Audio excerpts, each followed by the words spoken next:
I'm Martin Tyler, and you're listening to Harry Symeou.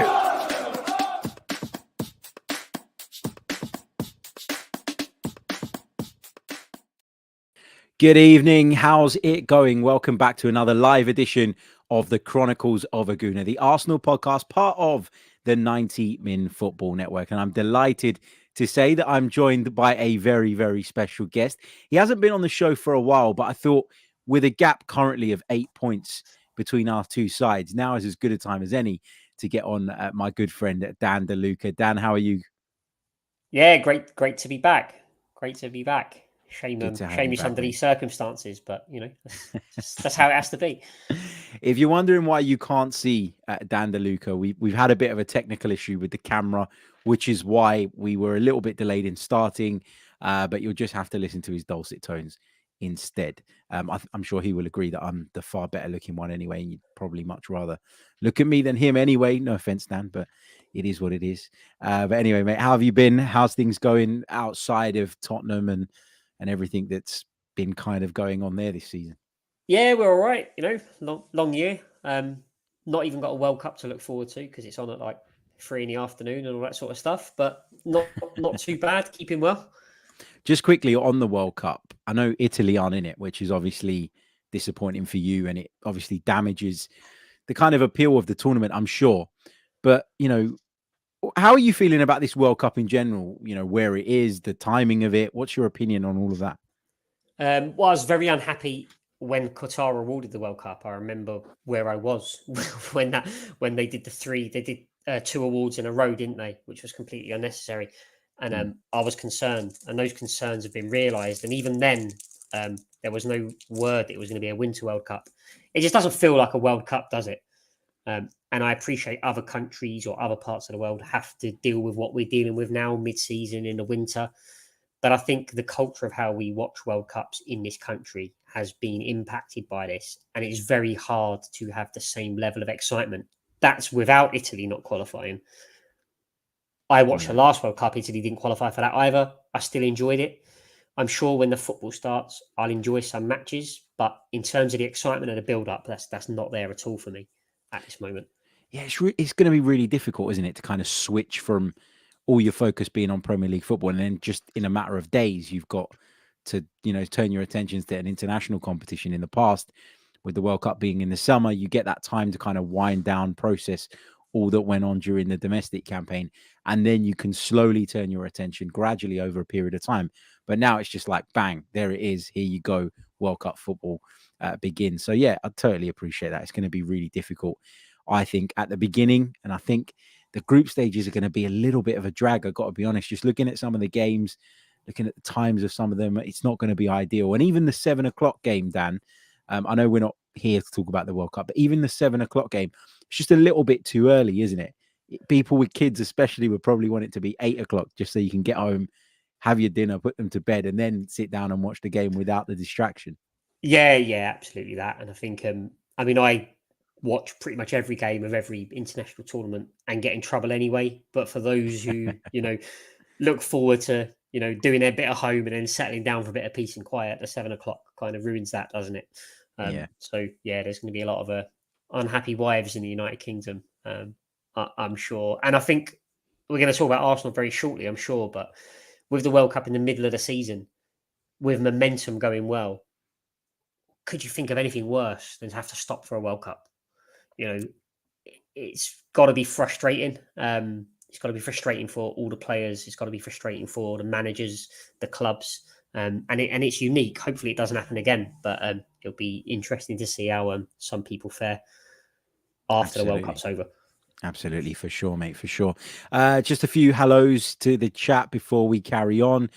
Big hello to Creambone, to Henry, to Riddy, to Richie, to Alex, to John, to Afsar, to Michael, to Suhaib, who says, where was 90 Min today? There was no show today, just because there were a few of us that were supposed to be on it that were unavailable in the end for various different reasons. And I was supposed to be on holiday. I am on holiday for the next week or so, even though I'm still sitting here talking about football. I just can't resist it while Arsenal are top of the league. But that's why there wasn't a show today, just because I was off. A couple of the other guys couldn't make it as well. And so in the end, we decided rather than half-arse it, that we just leave it, and we'll be back later on in the week, and we'll look back on some of the big talking points as well, of course. Okay, right. Let's get into it then. Let's talk about the Premier League. Let's talk about the mighty Arsenal, Dan. And I know and appreciate this is probably quite difficult for you, but I think actually when you listen to a rival's assessment, it normally tells you quite a lot about where your team is at and how your team is viewed by the wider audience. So what have you made of Arsenal's start to the season? And then more specifically, what did you make of the performance at Stamford Bridge yesterday?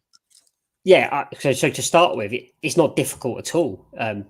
It is what it is. Football is football, and you watch it and you have to call it as it is. So, it's not difficult. It's Arsenal aren't the type of club who are going to be rubbish forever. There's going to be a time where Arsenal return to some kind of form. And that time clearly is this season. We're a third of the way through the season now. I'll start with Arsenal so far this season. I describe it as a perfect season.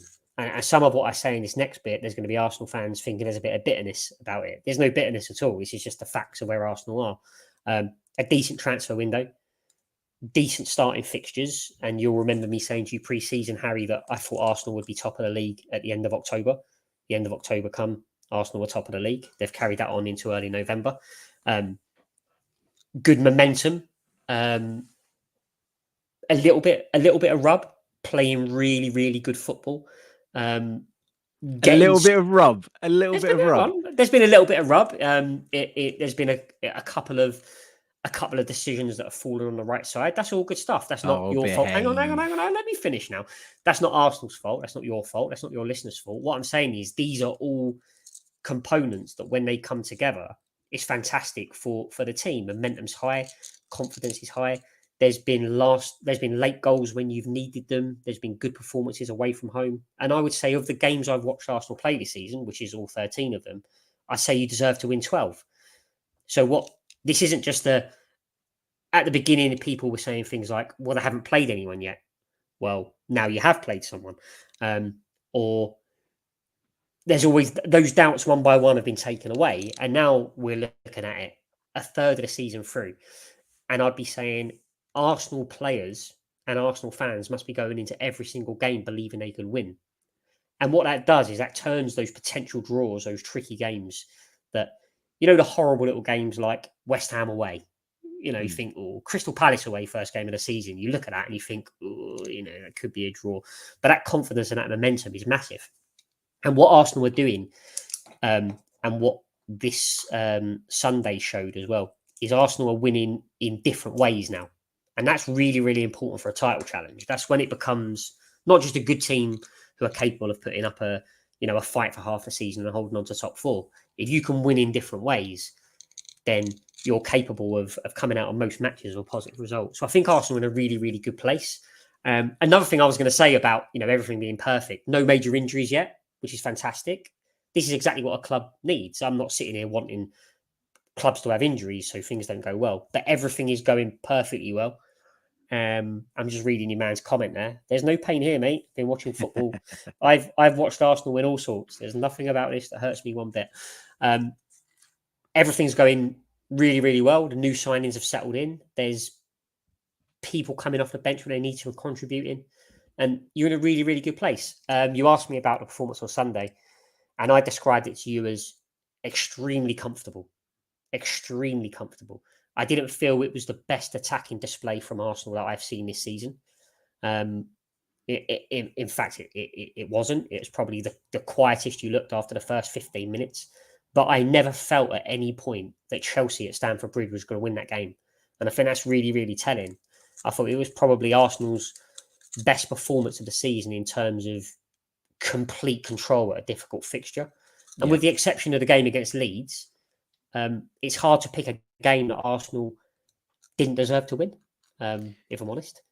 Yeah, it's a hard one because, well, no, it's not a hard one. It's a great thing. It's brilliant to see because you mentioned that you didn't feel at any point yesterday that Chelsea were going to win at Stamford Bridge. And as you say, that tells you a lot about how far Arsenal have come. And normally I'm one of those people that goes through the mill during a game, right? And really suffers during the game and often has to go back and then watch it back sort of when the emotion has died down a little bit and when everything's calmed down, and go, oh yeah, actually, do you know what? I don't know what I was that stressed about, because actually the opportunities that they created weren't very good, or actually they weren't anywhere near as dangerous as I felt at the time. Normally the nerves and emotions during the 90 minutes make me feel and almost over exaggerate how, I don't want to say the word lucky, but you know, how we got away with something. But yesterday at Stamford Bridge, and obviously I was there, I didn't feel that at any moment. Not from the start of the game. I didn't fear Chelsea from the beginning. I didn't fear them in the middle, and I didn't fear them at the end. Once we scored, I never felt that they even looked close or remotely like coming back into that game. No, And they had one chance, didn't they? They had one chance after the goal, and it was to call it a chance was generous, and even that was a bit of a shambles, really, in the sense that the flag should have gone up and it didn't, and then they were able to break away, and it was total control. They never looked dangerous. Aubameyang, which probably gives a lot of people on listening great pleasure, was completely ineffective and nullified, which is always nice to see someone returning and have a stinker. So that was obviously good stuff. Raheem Sterling, who anyone who's heard me speak before knows exactly what I think about Raheem Sterling. He's been go on, let it all out. He's rubbish. Absolutely, he's been rubbish for 3 years, and unfortunately, it takes people to hit rock bottom before they realise I was right. But yeah, he was absolutely ineffective as well. And what summed up the game for me was Arsenal drained the belief out of Chelsea, to the extent that I think it was the 94th minute, they lumped the hopeful ball forward, trying to get an equaliser. And it was Sterling up front on his own with 7 defenders and no Chelsea player bothering to contribute. The belief was absolutely drained. And just to top it off, Sterling somehow managed to be stood offside. And I just thought, Arsenal have broken them without even looking emphatic. It was a really, really good, mature, comfortable display, and probably the first time we've seen that this season. And they're the sort of displays that are going to be needed to maintain a title challenge. So for yourself, Harry, you'll probably be quite refreshed to win a game in that way. Yeah, and I wouldn't say it's the first time we were dominant this season, but away from home in a fixture like that. Sorry, not dominant, because you've dominated every game in the sense I thought we dominated United as well and lost. Yeah, you've started fast in every single game. And you've tailed off a little bit in the second half, but if you're already 2 or 3 goals up, then you can't you? It's not a problem. But to go there and restrict the team of Chelsea's stature at Stamford Bridge, whether they're in form or not, to nothing, pretty much in 90 minutes, I can't remember anything they produced, really. Really, really comfortable. As this is our sort of Premier League themed show where we're going to be obviously looking back at the big stories from the weekend, I want to get your take on Chelsea. Flip it to the other side for a minute, because Graham Potter has come in. He's taken over the role. You spoke about Chelsea looking broken. I thought Graham Potter looked broken in the press conference. I was sitting there sort of watching his body language, watching him speak, and there was a question that came. I don't know the gentleman's name, but from a journalist that was sitting a couple of rows behind me, and he literally went, "Graham, I don't want to sound harsh here, but it doesn't look like the players know what they're doing." And Graham Potter just responded with, "I don't think that's true." And then like a kind of blank look. And just in that moment, I started to think, as good a coach as he is, and as much as I like him, and actually, I don't want Chelsea to succeed, but I'd quite like Graham Potter to go on and have a good career, because I admire the way he sort of came up and then went, you know what, it's not happening for me in England. I'm going to do what a lot of English coaches and players were always reluctant to do in the past, and go elsewhere and learn his trade. And then he circled back and he's got a job like Chelsea. But he just looked to me yesterday like someone who doesn't really know how to handle the pressure that he's currently under, and that he's always going to be under, managing a team, as you say, of Chelsea stature. Do you think that was a good appointment? And do you think that Graham Potter can be a success going forward at Stamford Bridge? It's a difficult one. I like Graham Potter. And when Chelsea appointed him, I said I was quite sad, because I don't want to not like Graham Potter. I think he's a really good coach. He's done well everywhere he's been. He plays a good type of football. He's a nice guy. He's fair in his assessments of the game.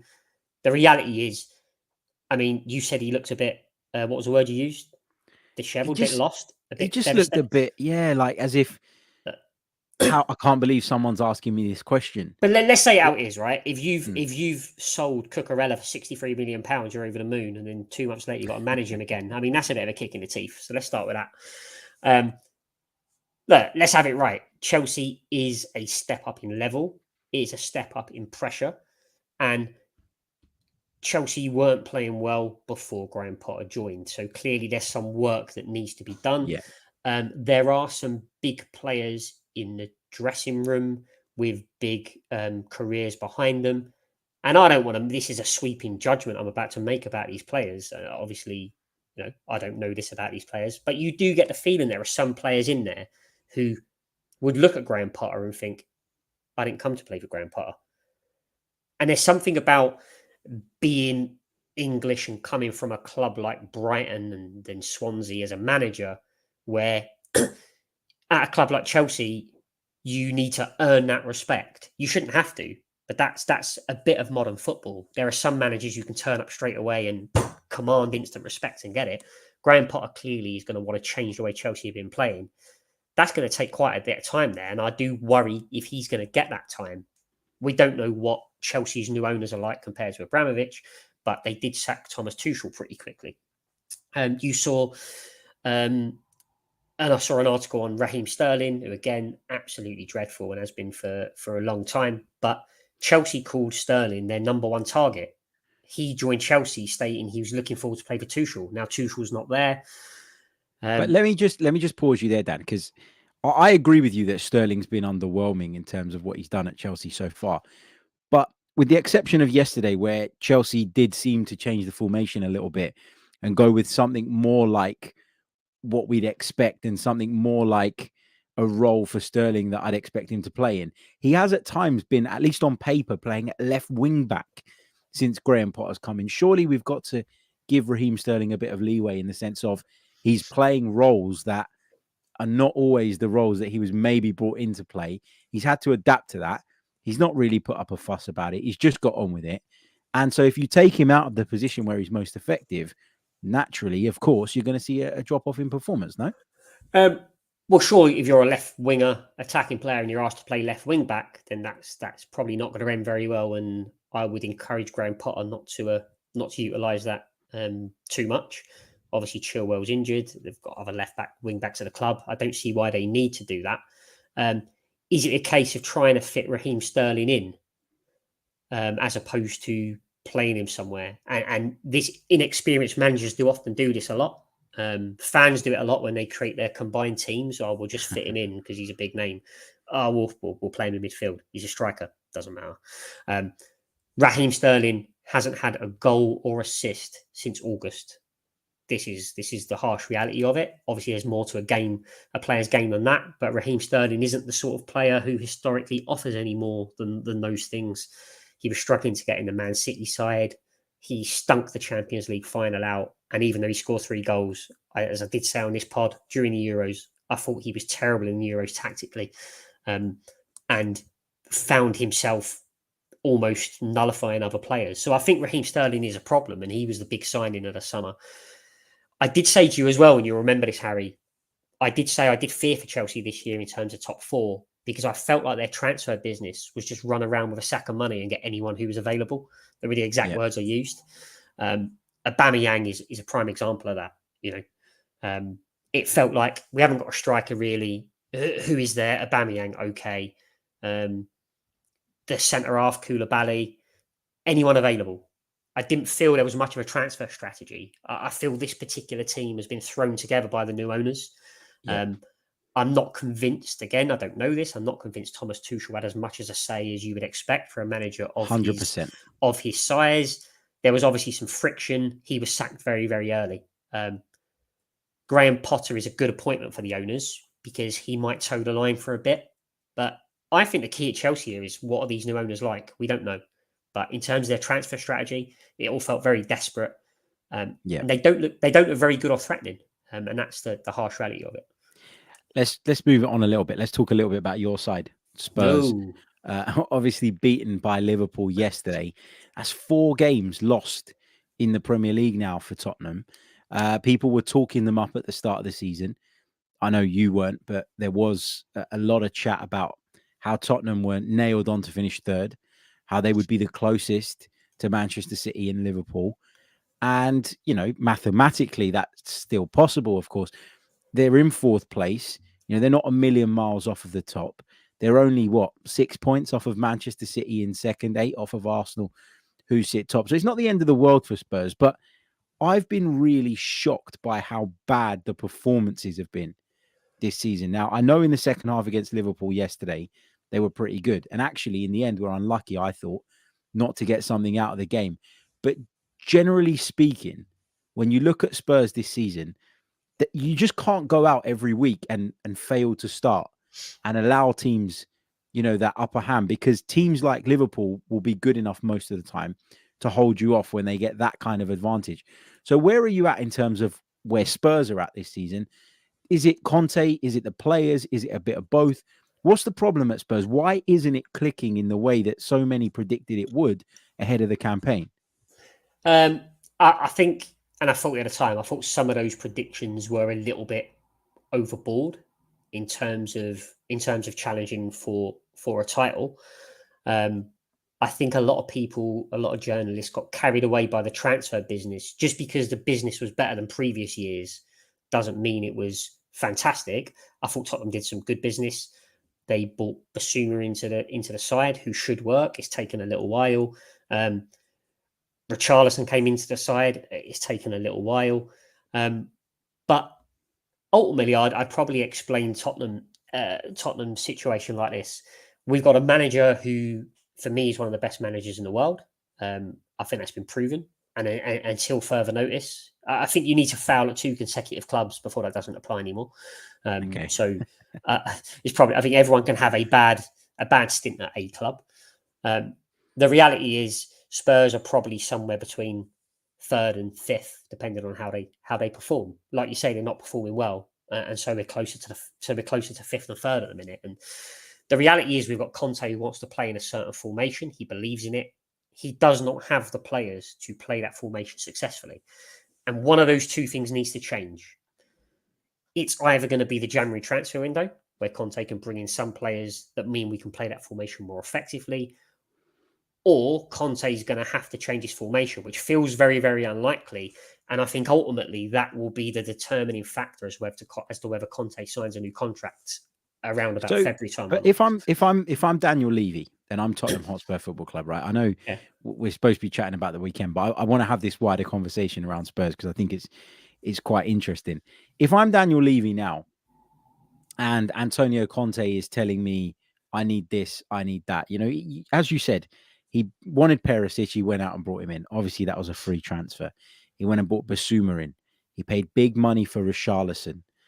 Jed Spence is a player that's come in that Antonio Conte very quickly distanced himself from, didn't he?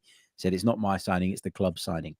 So if I'm Daniel Levy or whoever it is that's in control of the purse strings at Tottenham, and I've got a manager there sitting there making demands about how I need to back him in the transfer market, in every opportunity he gets, he's having a dig and having a go at the fact that the squad is not where it needs to be. Yet, by that same token, he won't sign a contract. I feel conflicted.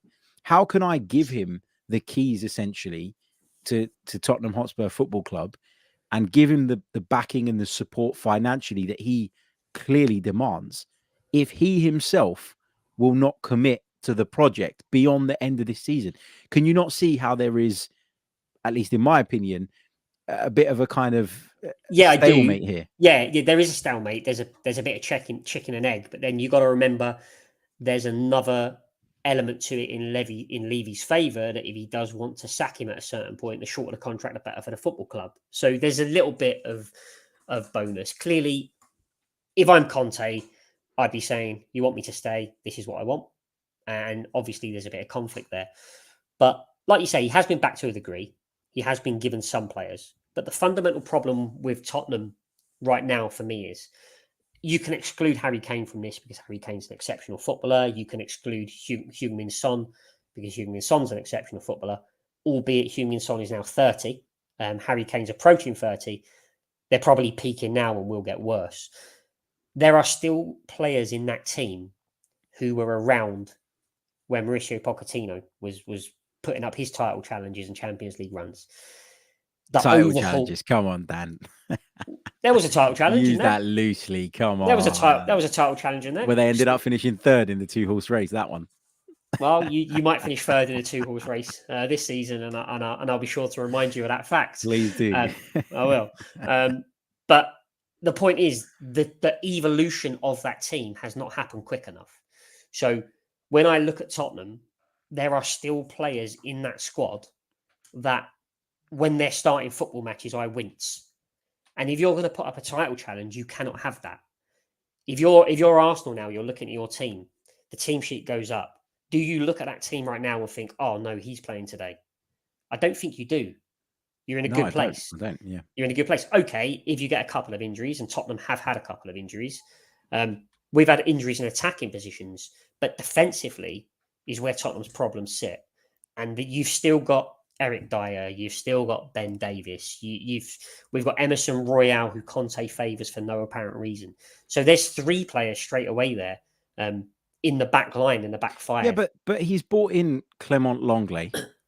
He's brought in, or the club have brought in Jed Spence. Players have come in as well for a lot of those positions that I know that Spurs fans look at and worry about, yet they don't get in the side. So who was signing him in the first place? That's what I don't get. Yeah, so I think you've touched on Jed Spence there, haven't you? So Jed Spence was brought in by the football club. That was clearly made clear by Antonio Conte. Longley's there. He's just starting to play some football matches. Perisic has come in.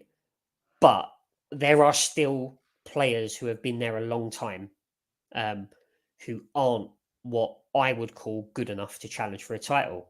And subsequently, Tottenham aren't going to challenge for a title for as long as those players play. Dropping 1 or 2 of them in for 1 game or 2 to fill a gap is okay.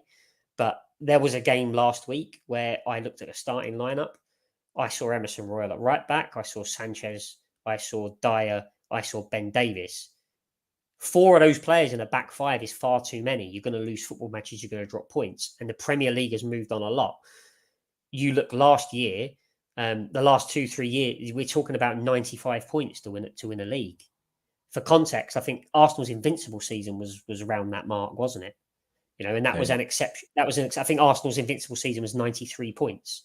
So the last three or 4 titles in this country, we're talking mid 90s to 100. You can't afford to have that many poor players in the lineup to challenge for a title. So subsequently, Spurs are going to be mixing in around 4th place. Conte says it takes 2 transfer windows. He's absolutely right, but that's the reality of it. I think Spurs fans who were booing at half time, which someone mentioned in the comments a little while back, they need to understand that the team points wise is at the level it's at. We're not a title winning squad. Yeah. And it's your not man a disaster. Your man in the comments here is just saying Tottenham don't have a strategy or a process of evolving like Arsenal. They just want instant coffee all the time and always foul. I don't disagree with that.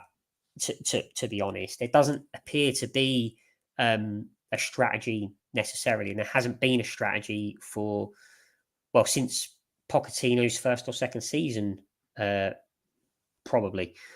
And you're right, really. That he's gone out, he's brought in Jose Mourinho, a big name manager, to try and get some success. That didn't work. He's gone. He's brought in Conte, same principle.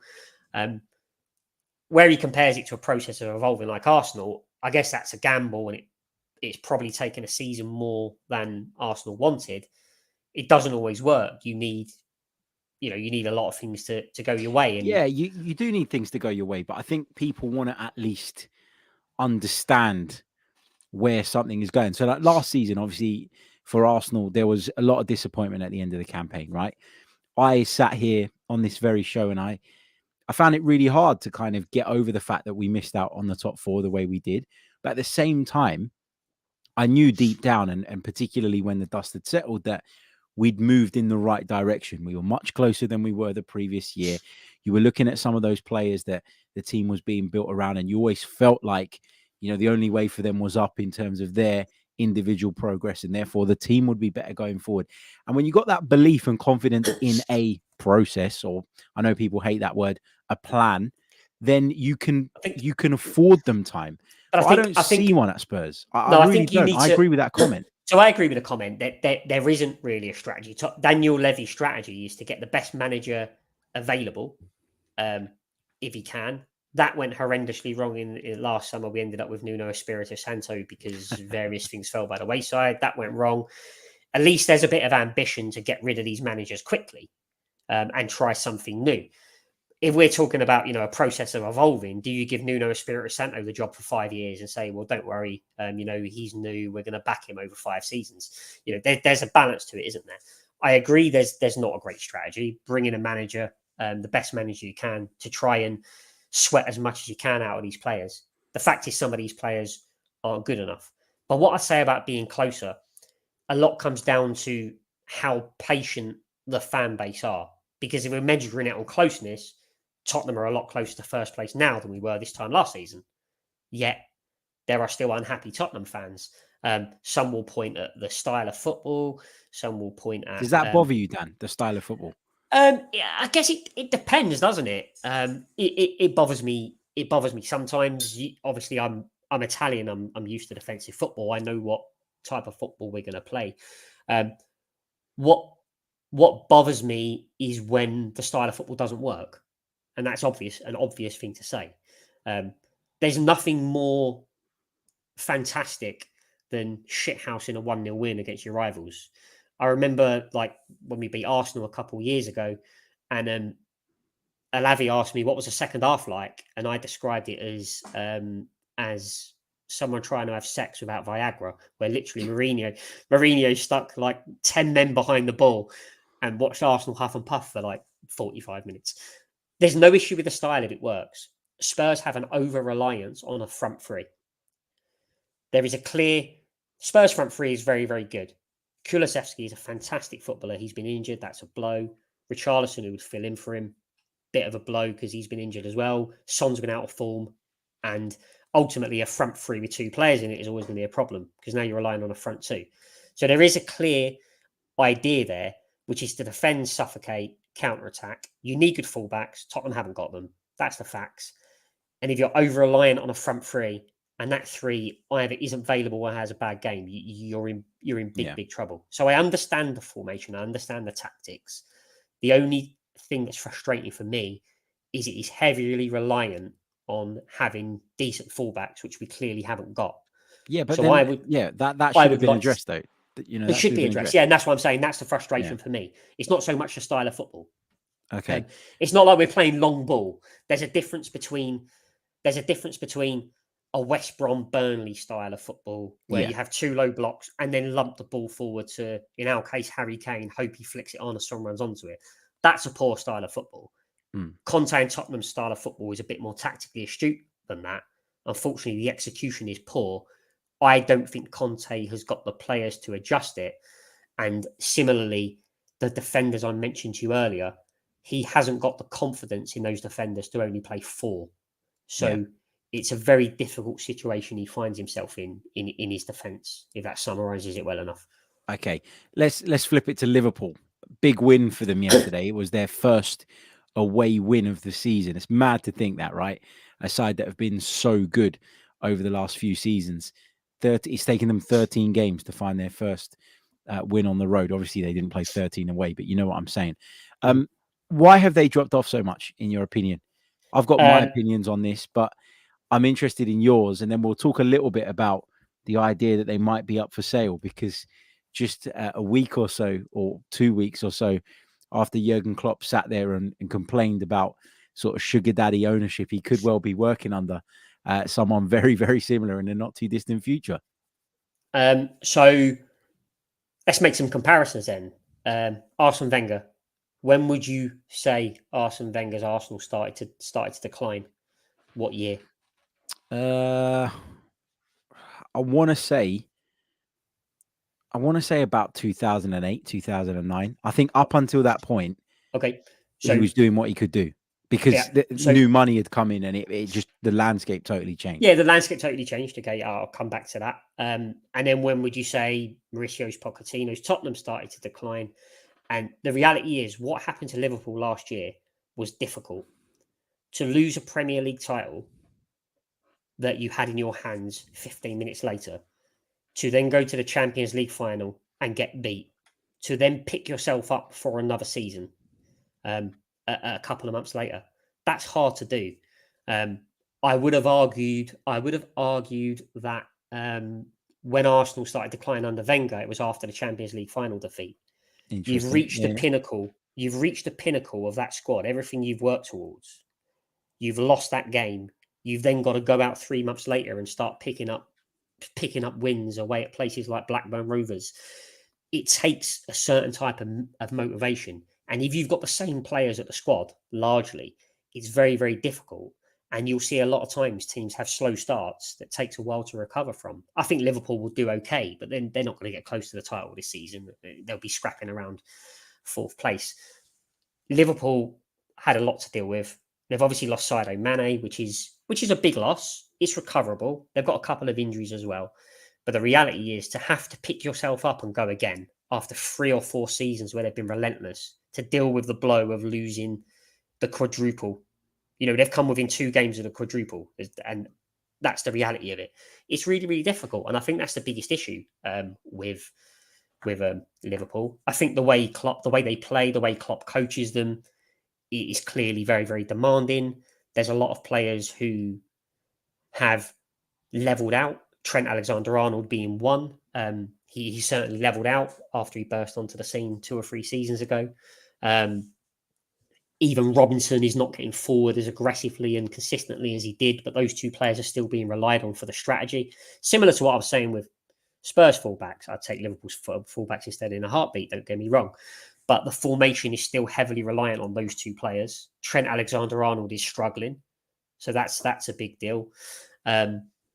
Núñez is a new striker. He's a bit hit or miss. He's not of the same quality, of guaranteed quality as Sadio Mane. And all those things start to add up. But the big thing is to pick yourself up and go again after that. It's difficult. It takes a certain type of human being. And I just think Liverpool are suffering because of that. And it might take a few new signings in the summer for them to be ready again next season. That's my view on it. I think as well. The midfield badly needed refreshing. And where I don't have sympathy for Klopp is that's been quite clear, I think, for a while. So players like Oxlade-Chamberlain, Naby Keita, Thiago to a degree, players that he has relied on as being part of his rotational midfield, have constantly been injured. And when you've got that problem and you can see that problem and it repeats itself over and over again, yet you do nothing to address it, as Liverpool did in the summer, I think that you kind of are to blame for your own downfall in that sense. I think that's been their big problem area in the middle of the park. They've not been as dynamic. They've not been able to press as aggressively, and they've lost the battle in the middle of the park way too many times. Agree with you as well that, Mane is a huge loss, and, obviously they're unfortunate to lose Luis Diaz to an injury.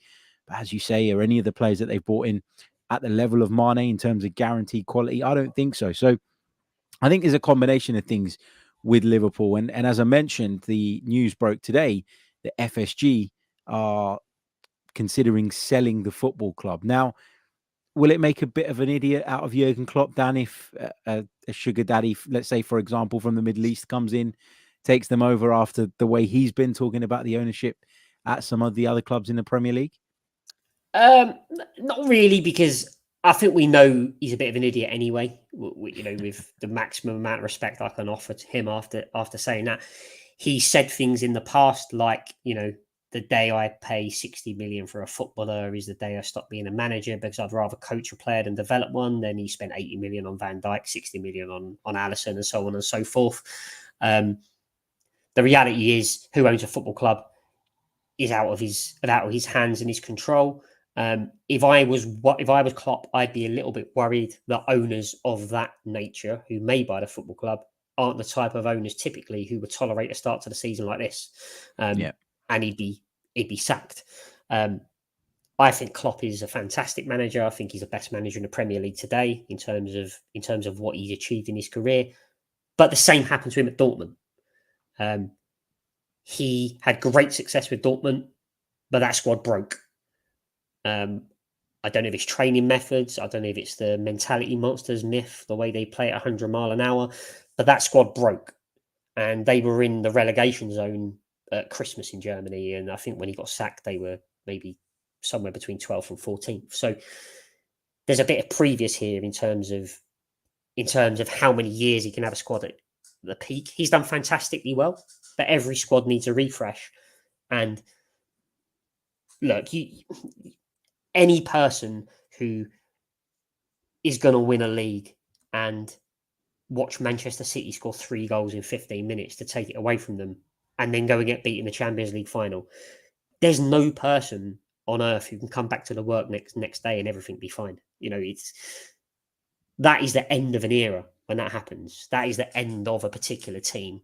You need to keep the 2 or 3 players that are going to become the spine and build around it. And I don't think, like we've said, the players Liverpool have bought in to build around that spine are of the requisite quality compared to what has been replaced. And I think that's the fundamental issue. But no, I don't think it will make him look like an idiot. I think, like we said before, football evolves. Liverpool, if they get bought out, they'll have a different type of ownership. It could be that Klopp is pleased to have that extra transfer muscle compared to the likes of Manchester City, and he might give them a bit of motivation to go again. But for this season, Liverpool are in the also-rans category, I'm afraid, and that they're not good enough to put a run of results together, in my opinion, to turn it around. Manchester United, Dan, they were beaten by Aston Villa at the weekend. The return of Unai Emery, somebody that we, of course, as Arsenal fans know very, very well. It was just so typical Unai Emery to come in to get a response straight away.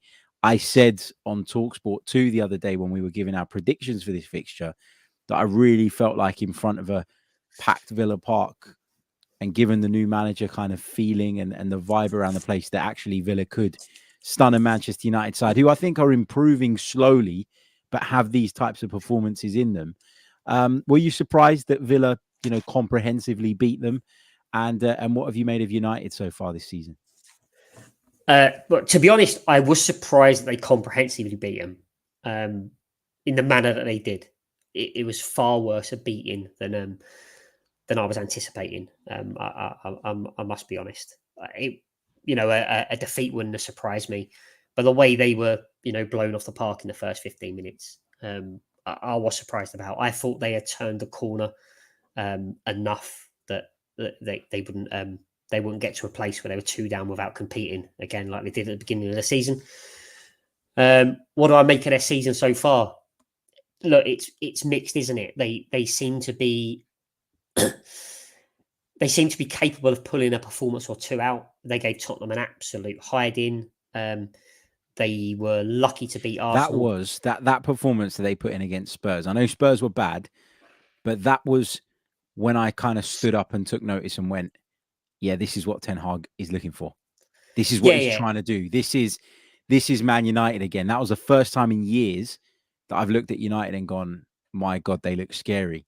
It was a perfect scenario, wasn't it? Playing against a team who were playing very, very poorly on the night. A night game under the lights, all that sort of stuff. It was a perfect setting, and they gave Tottenham an absolute hiding. They beat Arsenal without playing well, but they got their tactics right in that particular game in terms of choosing when to attack. But then in and amongst it, there's been some poor performances, hasn't there? Let's ignore the first 2 of the season. Let's put them to one side. The gubbing at Brentford and Brighton gave them a bit of a scene too, didn't they? Forget those. But even in and amongst that, there's been some bad performances. They got lucky against West Ham, in my view. So they're very inconsistent. I still feel, we've seen enough of Ten Hag to know what he wants to do. It will take him a bit of time to implement that. There's still the issue up front. I don't think they have a striker that Ten Hag believes in. Are you surprised, Dan, that Ronaldo's just found his way back into the picture? Because he obviously looked as though he was headed for the exit in the summer. Then the season started and he was getting on with it, and he found himself out of the team. And then there was that whole incident with him walking off before the full-time whistle, and he was obviously disciplined for that, missed the game. And now not only is he back in the team, he was wearing the captain's armband yesterday. Yeah, I was surprised about the captain's armband thing. I thought that was really weird. I wondered why Ten Hag was doing that. I didn't think Ten Hag was that sort of manager that he'd do things for a publicity stunt, but that's what it felt like. In terms of bringing him back into the side, again, I think that kind of qualifies my point where I don't think he's got a striker he believes in. I don't think Rashford is any. Well, I don't think he's a good striker. Let's not beat around the bush. Yeah. I think he's got some good attributes, but I don't Agreed. think he's a good striker. I don't see the need to be resting Rashford for a League Cup game. So why he was starting Ronaldo, I wasn't particularly sure. I just think with Ten Hag, he's going to need obviously a couple of transfer windows as every new manager does, but I think he's going to need some time to implement his playing style. You've seen a few bursts of what it was like. Like the game against Tottenham, the game against Liverpool, where they were very, very good, both at home. Obviously, transferring that into consistency is going to take some time. But I've not been too impressed with Manchester United. I'm not too impressed with the teams they put out. When I look at the lineup, I never look at it and think, "Wow, this is a team that's ready to go places." And I think if you're an Arsenal fan and you look at the two teams, you're going to take your own team. Even Tottenham, despite losing, I'd still take Tottenham's 11 pound for pound against them. So I think they got a lot of work to do. Yeah, I'm sure there's people who challenge that bit, but I still think there's a bit more quality. On paper, I still think they're the 5th or 6th best squad. Okay. Let's take a quick look at Newcastle. Just want to get your thoughts on Newcastle, because I've said this on this show quite a few times. I've said it on 90 Min a few times, and I've had quite a bit of kind of pushback on this. I'm not convinced, even still, despite their recent run of results, that Newcastle are good enough to sustain this, and that Newcastle are good enough to put up a fight until the dying stages of the season for the top 4. That's because I look at that squad and I still think there's a lot of work to be done on paper. Where are you on the Eddie Howe hype train? Because, he's done better than expected. I think he's evolved as a manager in that when I used to watch his Bournemouth sides, I always used to think play lovely, attacking, free-flowing football, but defensively, there was a lot to be desired. And actually now, this Newcastle side have tightened up a hell of a lot in that sense. I think they've got the joint best defense in the league with Arsenal currently, 11 goals conceded in their first 14 games. They've played 14, so that's even better. Arsenal have played 13. But where are you on Newcastle? Can they sustain this? Can they challenge for a Champions League place? No, I don't think so. To be honest, I mean they can sustain the challenge for a period of time. I think have they won 6 in a row? Is it all around that sort of number? Their first 6 games of the Premier League season, they'd only won once in their first 6. They've hit a run of form, and they've been playing well. And there's nothing against them, but they got a. Let's have a look here. So they've gone to Fulham and won. Fulham that was the turning point for them. They'd won one win in 6 games. They went to Fulham. Fulham had a man sent off after 2 minutes. They got a good win. They drew 0-0. They beat Brentford at home. They beat Everton, who were appalling. They come to Tottenham and got a good result. Good luck to them. A couple of mistakes. They've beaten Aston Villa, who are in all sorts of trouble, and they've beaten Southampton, who just sacked their manager. So what they've done is they've had a good run of fixtures. You still have to win them, and they've done that. But I have not seen enough from them to say they're the real deal. Now, in terms of challenging for a top 4 position, we've seen this before from teams. Okay, we saw it from West Ham a couple of years ago. We've seen it from Leicester a couple of years ago. On paper, those squads were no worse than Newcastle's squad is now. If Newcastle didn't have owners from the part of the world we had their owners from, we'd be looking at this Newcastle team and saying, yeah, they're doing all right. They've had a few wins. Good luck to them, but they'll fall away. I don't think the fact they have owners should change the way I view that squad. They're playing well. But is there an argument, Dan, that they go out in January and they bolster that squad to the point where they can kick on? Now, clearly, if they go out in January and bolster the squad with quality, then there's a chance they could kick on. There's also a chance that that may unsettle the squad that's doing perfectly well at the minute, and perhaps January is not the right time to do that. If you're asking me what I think of Newcastle right now, I'd say they are playing well. They are getting some good results, as teams do from time to time. We've looked at the league table in the past, as I said, and we've seen West Ham in 4th place in April. I'm hearing now Newcastle, they're going to challenge for the top 4. They're going to break into the top 7. You got Pep Guardiola calling them title challengers and all this sort of nonsense. And I look at it and I still see a team that starts with Chris Wood, Dan Burn, Shah, Longstaff. These aren't good footballers. Okay. They've got a good system going on, good bit of momentum. Everyone's happy. Everyone's feeling good. You can drag an extra 2 out of 10 out of your performances and you'll pick up some results. But that team now is not good enough without some serious January strengthening. Trust me, Newcastle aren't a threat. And I'm happy. I know what making a statement like that means because it will be played back to me. I'm very rarely wrong about things like this, as you know, and I come out with some outlandish predictions, but this is a pretty safe one. This Newcastle team are not a threat to the top of the division at this time. Not yet. Yeah, I agree with you. And I've taken a lot of heat for saying that, but it's the way I feel about the squad. And I agree with all of the points that you've made. Let's quickly touch on Southampton, because obviously they're in the drop zone, beaten by Newcastle at the weekend, and have parted company with Ralph Hasenhuttl. Now, I think it looks as though they're going to bring in Nathan Jones, the Luton town manager. I've got a big issue with Southampton, though, Dan, because for me, they've moved to sack Hasenhuttl, and they're well within their rights to do so because results haven't been there. But that said, I don't think they as a football club have shown any ounce of ambition for a number of seasons now. They just sell. They've tried something different this season. They've gone out and brought in a group of really talented young players, but not complemented that enough with experience around it, in my opinion. And at the first sign of trouble, they've pulled the trigger on Ralph Hasenhuttl. I think the questions around Southampton need to be answered further up the chain. And I think that Southampton going after Nathan... I mean, is Nathan Jones an upgrade on Ralph Hasenhuttl? Would be my question. No. We don't know who Nathan Jones is the reality of it. I mean, obviously, Luton Town are doing pretty well, particularly at home. That's fantastic. Would I sack a manager and go after Nathan Jones? No. Nathan Jones is someone who I think if you have a hunt for a manager and some names come in the frame, you'd have a look at him. Fine. But to get rid of someone to bring in Nathan Jones is bold. Really, really bold. Irrespective of who that someone is. Back to Southampton then. I wouldn't say it's the first sign of trouble at Southampton. I think there's been a couple of times over the last couple of seasons where you thought, well, it's time to get rid of Hasenhuttl.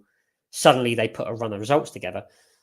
That's probably the reason I would have kept him at this particular time. They've just fallen into the bottom 3. But he's proved he can get them out of it.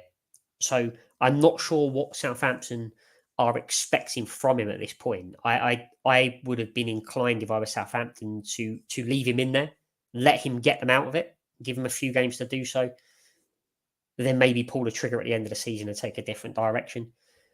As you say, their squad isn't great. They've relied a lot since coming into the division, since being promoted again after they dropped away quite significantly. They went down to the 3rd tier. They've relied a lot on bringing youth through the academy and selling it. That's their business model. No issue with that. They are a small club with the greatest respect to them. That's fine. But to pull the trigger now and bring in a manager of Luton feels like a wild gamble that doesn't seem very thought out. Hasenhuttl has been there long enough, you could argue, but not the easiest job in the world. I just think maybe they just want to change of direction. He's been there 4 years, hasn't he? Yeah. And I think maybe they've seen, it tends to happen when a club falls into the bottom 3 that suddenly a chairman thinks, it's like he's got a panic button in his office, and it's like, we're in the bottom 3, bang, press it, red alert. That's it. We're in the bottom 3. Anyone below Bournemouth, if you're below Bournemouth, you should automatically be sacked, which is a fair argument. But you look at their recent results. They had a little run where they picked up a point against Arsenal, didn't they? They won away from home against Bournemouth. They picked up a good point against West Ham. That's fine. An away defeat to Crystal Palace is perhaps understandable. So to Do you know what sack though? I was covering that game away at Crystal Palace, yeah, and I thought that they were awful in the first half, but in the second half there were signs. There really was, just like there was against Arsenal in the second half. They were much more resilient in the second period at Selhurst Park. They were, they were creating chances, and but for some really poor finishing from Che Adams, they would have got something out of that game, maybe even all 3 points. So it's a hard one. It's a really hard one with them, because I look at where they find themselves, and I know that they're struggling, and I know a lot of people would have tipped them at the start of the season to go down. But I just, if you told me they're moving Ralph Hasenhuttl on, and then they come up with a managerial candidate who I'm confident will be an upgrade in some way, or will bring something to the table that they don't have, i.e., let's say that they wanted to shift it up and bring in not him himself, but Sam Allardyce type, right? Who you knew was going to get them competitive, do the basics right, tighten them up. Then I'd say, okay, I get that. I just don't get the Nathan Jones thing. I just don't get that. No, That's I don't get it. I mean, there's an argument about the timing. Now, there's one game against Liverpool. You assume that's a defeat. It gives a manager a bit of time during the World Cup to work with the players who aren't at the World Cup and all that sort of stuff. But if it's going to be Nathan Jones, and there's no disrespect to the guy, he could prove to be a very good coach, but it just feels a little bit strange. Fair play to Ralph Hasenhuttl. He survived 2 9-0 defeats, but ultimately a home defeat to Newcastle's got the better of him. It was the end. So can I just ask Darcy Smith in the chat? Do you want to ask a question, Darcy? Any question? We'll answer it for you. Yeah, pop a question in, mate. Pop a question in. I promise you. We're not ignoring you specifically. There's so many comments coming through all the time. It's difficult to hold the conversation and keep across them throughout the show. But yeah, mate, drop a question in and we'll answer it for sure. Just quickly to kind of round up, Dan, Manchester City, I don't know if this means that I'm starting to believe. I don't want to say this, but the fact that I was so annoyed that they found the winner against Fulham at the weekend, and I was actually bothered about Manchester City's result for the first time in years, is obviously a good sign from an Arsenal perspective.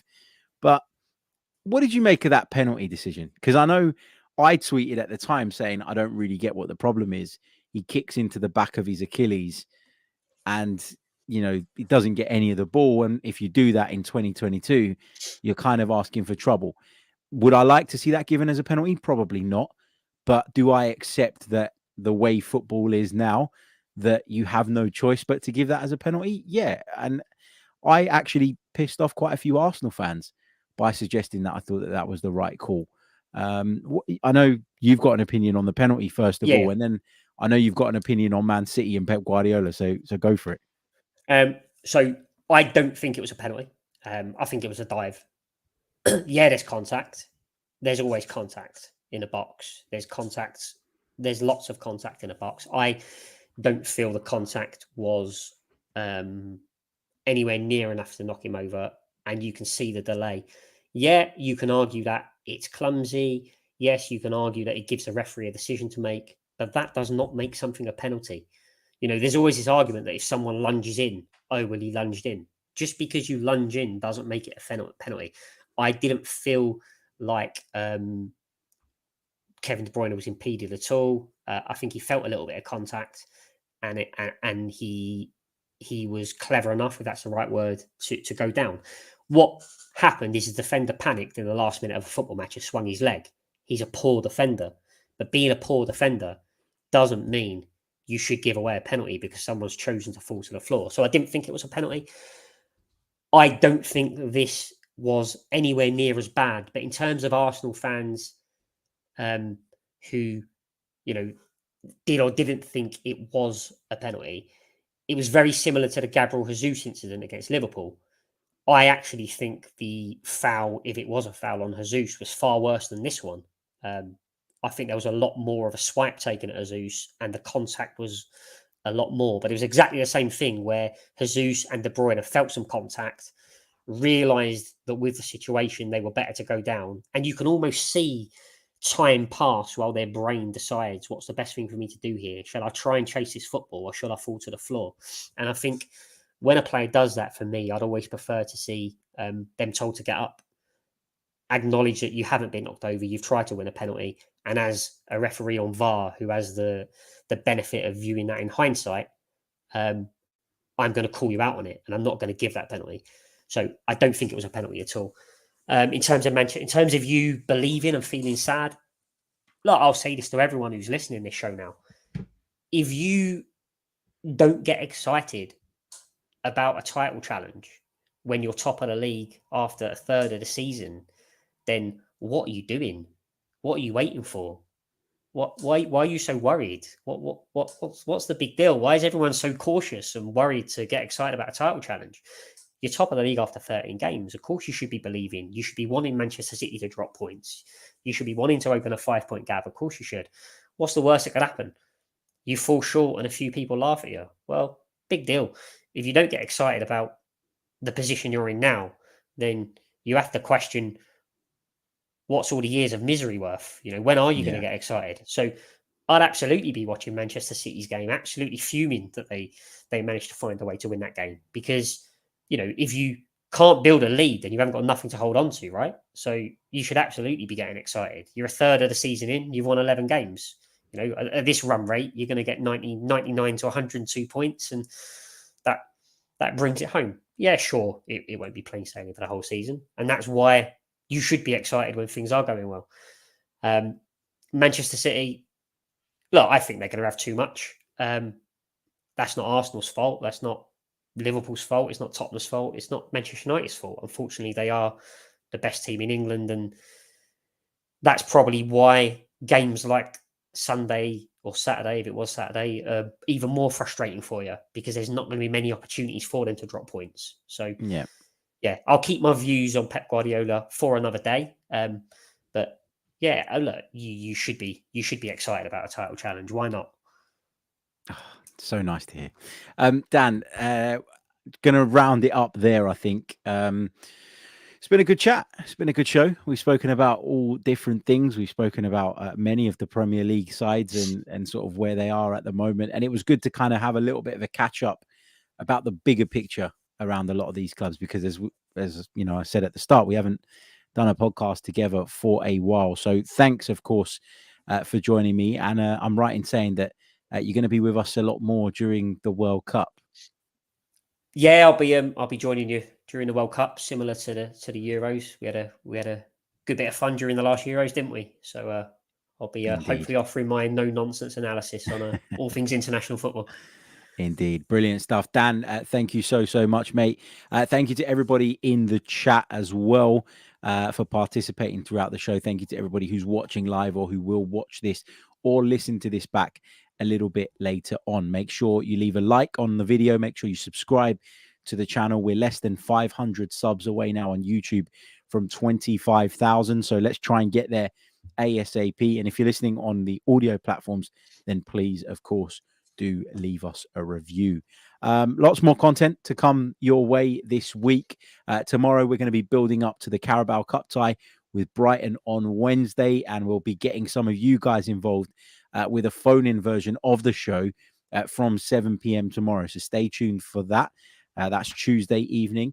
On Wednesday, I'll be at the Arsenal game, so I'll bring you a quick bit of instant reaction from Emirates Stadium, and then the full podcast will be with you on Thursday morning.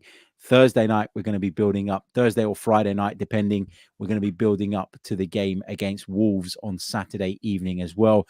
And we'll be reacting to Gareth Southgate's England squad when that comes out as well. That will be fun, picking holes in Gareth Southgate's decisions, as if there's not enough people out there doing that. I'm up for that. Yeah, let's get you on. Let's do it. It should be good fun. Thank you all, as I say, for tuning in, and we'll be back very, very soon with more. Until next time, take care of yourselves. And as Dan says, enjoy the fact that we're sitting pretty at the top of the Premier League. Catch you all soon. I'm Martin Tyler, and you're listening to Harry Symeou.